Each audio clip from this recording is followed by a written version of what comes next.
There is still a very real path for the Baylor men's basketball team to get a number 2 seed in the NCAA tournament. But how do they get there? Why don't we find out? This is Locked On Baylor. You are Locked On Baylor, your daily podcast on the Baylor Bears, part of the Locked On Podcast Network, your team every day.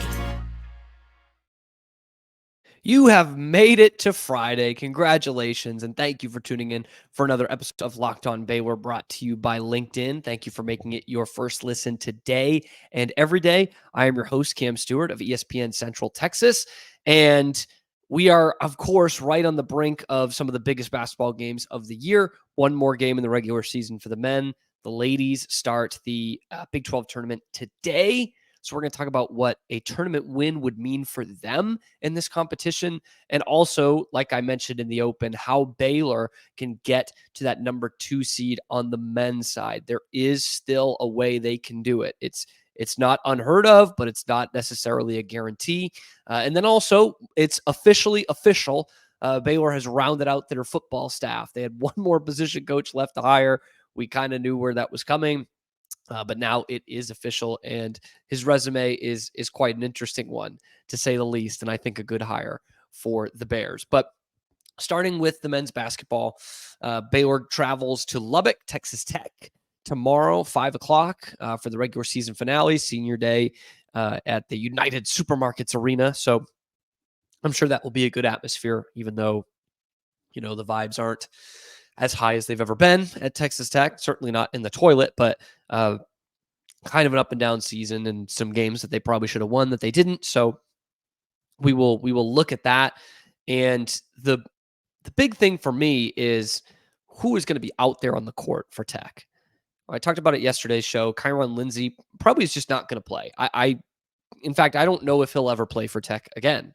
I mean, he hasn't made the trip. He didn't even travel with the team in those last 2 games. And his head coach said to the media, we want guys who can play defense out on the court. So if he's not out on the court, he probably can't play defense or something like that. And so I'm thinking he's probably not going to play.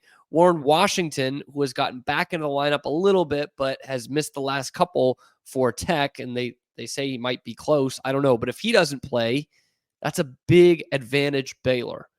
He's the 7-foot center. He has been all of their offense and defense in the paint, if we're being totally honest, for Tech this year. He did not play in that first matchup that Baylor and Tech played back about a month ago. It was early February, and Baylor won it 79-73, although it really wasn't that close. And I can see in the box score the Warren Washington effect, okay? I see it mainly through, of course, Yves Missy's numbers. That's the guy that would have been the matchup. Misi versus Washington. In fact, before that game, Misi was like relishing this opportunity. He was like, yeah, I love facing the guys that are as big, as physical, and kind of as good as me. And so in that game, Misi went off.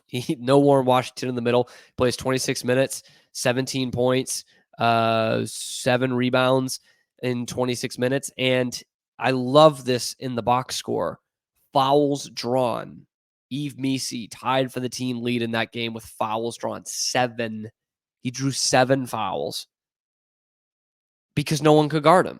They didn't have a Warren Washington replacement. They couldn't guard him. He goes 7 of 8 from the free throw line. Like, that's killer to go 17-7 and then also 7 fouls drawn to go with it. He also led the team in plus minus in that game, which was 15. An interesting note, and I know I'm getting a little wonky with this in the box scores, but the guy who had the worst plus minus for Baylor in that game was Josh Ojamuna at minus 11, which is bad.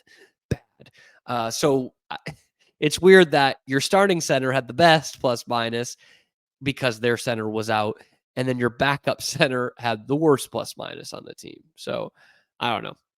Kind of a weird one. Ray J. Dennis also had a great game in that last matchup. 21 points. I lost assists. Sorry. 21 points, 5 assists. There we go. 5 assists and 4 steals. And he also drew 7 fouls, which, by the way, you know who's out there guarding on the perimeter? Kyron Lindsey. He played 12 minutes in that game, 4 personal fouls. So yeah, I think that absolutely plays into it. So 2 guys who, one of them didn't play, one of them for Tech might as well not have played. It probably would have been a plus for them if he didn't play. They're probably not playing this weekend, and we'll see how that evens out, because Baylor just they dominated them in the paint. They were plus 16 in points in the paint in that game, and out rebounded them significantly, if I remember correctly. Let's see. Sorry, I got a plus 9 in rebounding, plus 16 in the paint. So no Warren Washington out there is potentially a killer for Tech. Not having Kyron Lindsey, we'll see. But this is a bigger game for Tech than it is for Baylor, whereas they can still creep into that double bye scenario, which Baylor has already clinched with BYU's loss at Iowa State the other night. So Baylor's in there as the 3 seed, and there's still a battle for 4. Tech, Kansas, TCU are all in that running. Tech has beaten Kansas this year, and Kansas is playing at Houston on Saturday, which is probably a loss. So if Tech can pull off this win on Saturday on Senior Day, in what's going to be a tough environment for Baylor, they could well lock up that 4th seed and get the double bye in the tournament, the conference tournament. And looking towards the NCAAs, that would be a killer for Baylor in the search of that 2 seed, because there is still a possibility that they can get there to that 2nd seed. It's not unheard of right now as I'm recording, which might well change by the time you're listening to this, because it changes all the time. In Joe Lenardi's bracketology, he has them as a 3 seed, which is in the Midwest region, which puts them in Omaha. That is the one they had initially been in. Then they moved to East at the last week's bracketology, and now they're back in the Midwest region as the 3, which has Purdue as the 1 seed and Marquette as the 2 seed. So kind of that one I went over in last Friday's episode. So there is still a way for them to get to number 2. Okay. It starts with winning this weekend, but it's not just that. Okay. It's not just that. I will go over how they can get there, how they can do it and get to the number 2 seed right after this. But first, I got to tell you about how I'm watching these games, how I'm going to watch Baylor get to the 2 seed. I'm not just doing it. I'm not doing it on cable. I don't have cable. I ditched that years ago for Amazon Fire TV and the Amazon Fire Stick, okay? Because it is the best way to watch TV, and it's your destination for sports, live games, highlights, analysis, anything you want. It offers the amazing viewing experiences with those smart TVs, as well as that Fire TV Stick, which I have, that you could just plug into your TV. It's just 2 plugs. It's so easy. A caveman can do it. I can do it. With millions of movies, TV episodes, free and live TV, all of that. So whether it's that opening day for baseball, which is coming up, Big 12 tournament, NCAA tournament, you're not going to miss this. So you're going to want to have a Fire TV. It created Fire TV channels to deliver a constant supply of the latest videos from your favorite sports brands, all for free. That includes all of me and my friends at Locked On, your favorite shows, and most of the big pro leagues and college conferences as well. Not to mention great news, entertainment, gaming, travel, cooking videos, everything you are consuming in terms of video media, you can get it on our Fire TV channels, Fire TV, and Alexa devices. So if you haven't checked out Fire TV channels, do it. Do it now. Trust me on this. To learn more, visit amazon.com/lockedonfiretv.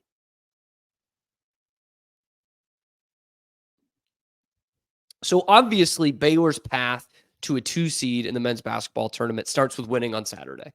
It starts with beating Texas Tech, which is easier said than done. I just laid out all the reasons why Tech is going to be up for this game, why it is probably going to matter more to them than it does to Baylor. But then again, Baylor's on a heater right now, and we have seen them go up and down all season long. And the last time before this little stretch here that they were really up, they had that terrible loss to BYU in a tough environment and then lost a heartbreaker to Houston. And we were like, well, is this the same team again? Then they proved that they were. The last week, the last 3 games, they've absolutely proved that. And it's like the same script over again. You win 3 in a row, and now you go on the road in a hostile environment to a team that probably needs to win a little bit more than you do. Okay, so it starts with that. But I'm looking at the other 2 seeds in Lenardi's bracketology, and the ones that I think they can get after, because in the West, the 2 seeds, Iowa State, I don't think they're catching them. I don't think that would be right unless they won the conference tournament, which they don't do. So I would doubt it. And then the other 2 seed is Tennessee, who just won the SEC regular season championship. They should be a solid 2. They are absolutely deserved to be there. I don't see Baylor knocking them off. But the other 2 that I'm looking at are North Carolina in the East region and Marquette in the Midwest region, which is above Baylor right now. Now, UNC is a little bit tougher to get after. They've won 5 in a row, okay? But they do play at Cameron tomorrow against Duke. And those are 2 top 10 teams. The winner will be the ACC regular season champ, or I think there's a scenario where they share it. So with that, if Duke can beat Carolina and go farther than them in the ACC tournament, Duke can go from a 3 to a 2. Like, I could see that. Or if they beat North Carolina and they both bow out early in the ACC tournament, which I doubt, but it could happen, they might both be a 3. And that's what would get Baylor into that number 2 seed. Now, the other one that is probably more likely is Marquette, who has been terrific all season long, top 10 team all season long. But there will be naysayers talking about them being bullies and not beating the very good teams on their schedule, which they got blown out by UConn a couple weeks ago, like slaughtered by UConn a couple weeks ago. And then their last 2 games have been against the other 2 teams that are top 15 in that conference, and that's Creighton and UConn again, and they lost both of them. So they are losers of 2 in a row. They might be out of a 2 seed right now as we're talking.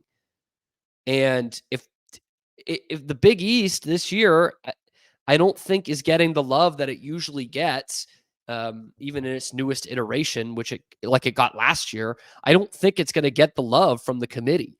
So, like, all that to say, if Marquette doesn't go to the Big East championship game, which is a tough thing to do, they might be out of a 2 seed. And so you could see Baylor stay in that region and flip-flop with Marquette for the 2 and 3 seed, which would actually send them to Indianapolis rather than Omaha, which is a place the Bears really like to play basketball in March. They've won at least their last 6 games there in March. So there's a real possibility here. On the Baylor side, to finish off that thought, it would be to beat Tech and to win a game or 2 in the Big 12 tournament, in my opinion, which is something they don't do a lot. And personally, I don't care if they win a game at the Big 12 tournament or not. To me, it's not a huge deal if there were 2 or 3. It would really only matter until the second weekend anyway, in my opinion.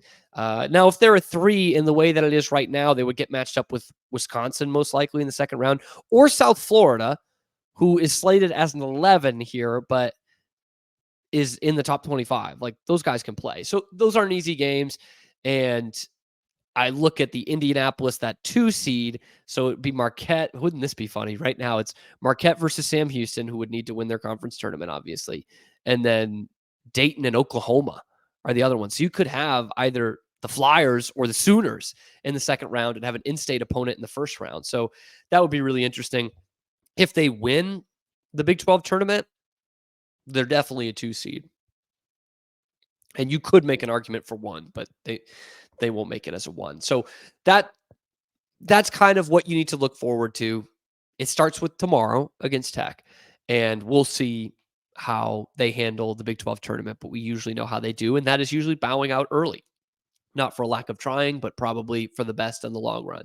Now, a team that could do with winning the conference tournament or going deep in it are the Baylor Bears, the women's basketball team. They start today, 11 a.m. So by the time you're listening to this, it might already be over. I don't know. But I bring this up to say how much more important this conference tournament is for them than it is for the men's team, because they could make some significant headway in those college basketball, that NCAA tournament seeding, with some wins in this conference tournament or winning the conference tournament. First and foremost, it's been almost 2 whole years since they've won a Big 12 championship. So we need to keep that going. We can't let that fly. I believe in Coach Nikki Collin. Like, let's get back to where we need to be. But second off, more importantly, is how they can move up with some wins in Kansas City. And I look at some of the teams around them. So they're slated as a 5 seed right now in the women's basketball bracketology. And I look at some of the teams around them, and their resumes are very similar. The line is pretty fine between like 1, 2, and 3 seeds in both tournaments, but that 4, 5, and 6 allows for a lot of change within the conference tournaments to see, who's going to stack up some more quad 1 wins, which, by the way, if the men win tomorrow, that's another quad 1 win. And if the women win the tournament, that's at least 2 quad 1 wins right there to add to their resume. And so right now they're slated as a 5 seed in what is technically the Portland region. UCLA would be the number 1 seed in that and the host for the first weekend. But Baylor would actually be playing in Spokane as Gonzaga would be hosting. Gonzaga. So that is interesting because you move up to a 4 and all of a sudden you're hosting, which is not out of the question. Gonzaga is going to win their conference, so they're not going to be hosting in that region. Gonzaga is going to win that conference tournament. They've been around the top 20, around Baylor's ranking the last couple of weeks, but they're in a much easier conference than the Big 12. The other one I'm looking at is a Boulder region, which would technically be in the East. Colorado as the 4.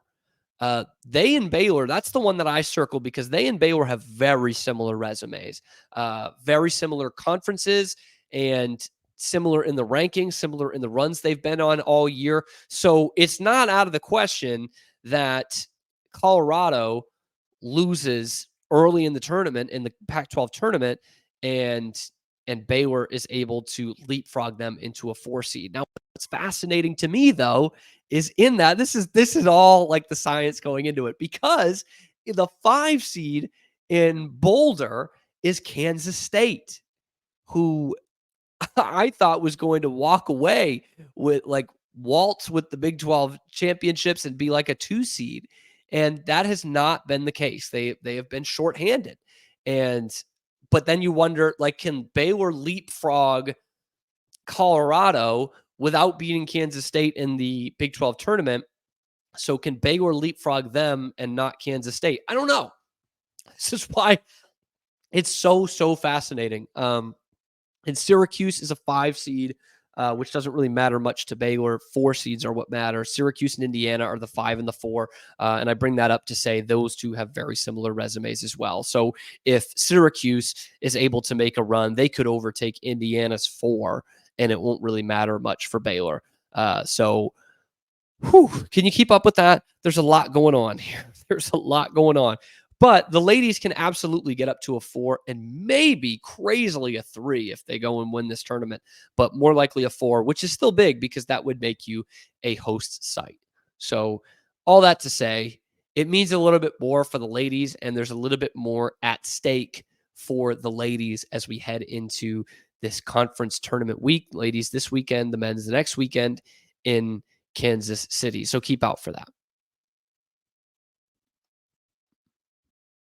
And for those who don't win their conference tournaments, some may be fired, and they will need to go into LinkedIn Talent Solutions, these athletic departments will, to find the best hires for those positions. So when you're hiring for a small business or an entire athletic conference, you want to find quality professionals that are right for the role. That's why you have to check out LinkedIn Jobs. They know that you're wearing a ton of hats as a small business owner, and they're going to help you with that. It's not like any other job board. It's got a vast network of more than 1 billion professionals, which makes it the absolute best place to hire. Gives you access to those pros that you can't find anywhere else, and it makes it easy and intuitive, because hiring is easy when you have that many quality candidates. So easy, in fact, that 86% of small businesses get a qualified candidate within 24 hours. And they're constantly finding ways to make that process easier. They even just launched a feature that helps you write your job descriptions to make that process easier.